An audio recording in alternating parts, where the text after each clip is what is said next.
যেমন আমরা কথা লিখবো সবসময় কথা দেখো বন্ধু, আমরা চলে এসেছি সবর্ণা রেখা নদীর রাস্তায় যাতে যাতে যে ভিড়টা, মেলা ভিতর যদি পাই তো কি এমন ভিড় হবে, আশ্চর্য। আজকের দিনটাই একটা দিন, এমন দিন বটে স্নানের জন্য, মকর দিন।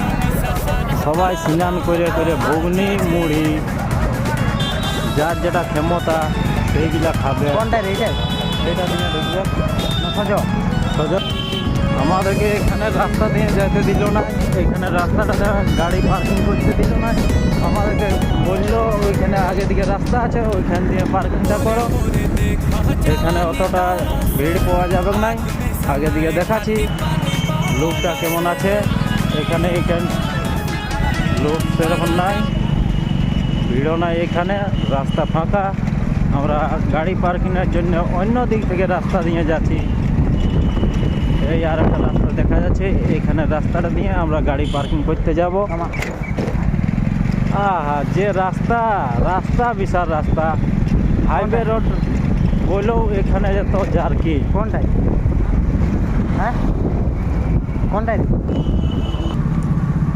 দেখতে পাচ্ছ গাড়ির কি ভিড়। এখনো তো মেলা ভিতর ঢুকি নাই, মেলা ভিতর ঢুকতে গেলে তো কি এমন ভিড়, আশ্চর্য ভিড় লেগে যাবে। টোটো, মোটরসাইকেল, সাইকেল ইত্যাদি এসেছে আজকে মেলাতে। এই দেখো মেলাতে ভিড়, গাড়ি পার্কিংয়ের জন্য আমরা চলে এসেছি গাড়ি নিয়ে। গাড়ি এখানে পার্কিং করব, তারপরে আমরা দেখাচ্ছি মেলা ভিতরের আপডেটটা কেমন আছে। এখানে তো গাড়ি রাখার আপডেট দেখলাম, কি ভিড়।